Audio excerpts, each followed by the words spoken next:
উড়লে আকাশে প্রজাপতি, প্রকৃতি পায় নতুন গতি। এই স্লোগানকে সামনে রেখে জাহাঙ্গীরনগর বিশ্ববিদ্যালয়ের জহির রায়হান মিলনায়তনে শুরু হয়েছে ১৫তম প্রজাপতি মেলা ২০২৫। এই মুহূর্তে সেখানে আছেন আমাদের প্রতিনিধি কামরুজ্জামান, যুক্ত হচ্ছে তার সঙ্গে। কামরুজ্জামান, কেমন চলছে এই প্রজাপতি মেলা? যারা দেখতে আসছেন সেই দর্শনার্থীদের সাথে কথা বলতে পেরেছেন কিনা, তারা কি বলছেন?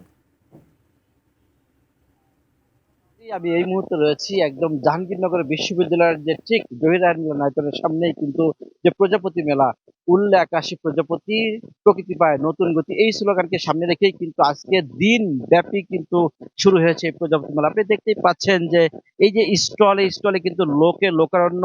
এছাড়াও কিন্তু আমরা কথা বলেছি দূর দূরান্ত থেকে কিন্তু এসেছে এই জাহাঙ্গীরনগর বিশ্ববিদ্যালয়ের যে এই বিভিন্ন জায়গা থেকে কিন্তু আসলে এই মেলাকে উপভোগ করার জন্য এখানে এসেছে প্রজাপতি মেলা। আমরা একটু কথা বলি যে এই যিনি প্রজাপতি মেলার আজকের আয়োজক, শুধু আজকের না, সবসময় উনি মানে এই স্যার কিন্তু আয়োজন করে থাকেন। আমরা একটু স্যারের সাথে কথা বলবো।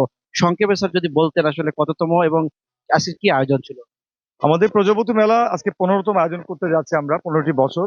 এবং মূলত প্রজাপতি আসলে ভূমিকাটা কি আমাদের প্রকৃতিতে এবং বনাঞ্চলে, এই বিষয়টা তুলে ধরার জন্য তারা বীজ উৎপন্ন করে পরাগায়নের মাধ্যমে আমাদের বনাঞ্চল ঠিক রাখে এবং প্রকৃতি ঠিক রাখে।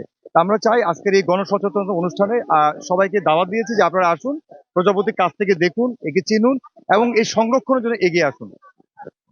যেমনটি শুনছিলেন যে এই যে প্রজাপতি মেলাকে ঘিরে দেখেছি যে বিভিন্ন রকম কিন্তু আয়োজন কিন্তু আজকে রয়েছে, যেমন চিত্র অঙ্কন প্রতিযোগিতা, এছাড়াও পাপেট শো, এছাড়াও বিভিন্ন স্টলে কিন্তু এসেছে এবং প্রজাপতি প্রদর্শনী। এছাড়াও এখানে দেখেছি আমরা পরিবার পরিজন নিয়ে, বাচ্চাদের নিয়ে, তারা প্রত্যেকটা আহ, পরিবার থেকে কিন্তু আসলে এসেছে, তারা পরিবার নিয়ে, ছোট ছোট বাচ্চাদের নিয়ে তারা কিন্তু এখানে এসেছে যে এই প্রজাপতি মেলাকে কিন্তু উপভোগ করার জন্য। তো জাহাঙ্গীরনগর বিশ্ববিদ্যালয়ে শুধু আজকে না, এটা প্রায় ১৫টি বছর ধরে কিন্তু চলছে। তো এই প্রজাপতি মেলাকে ঘিরে দিনব্যাপী নানা আয়োজনের মধ্য দিয়ে জাহাঙ্গীরনগর বিশ্ববিদ্যালয়ের কিন্তু আজকের এই আয়োজন চলছে। তো এই ছিল সর্বশেষ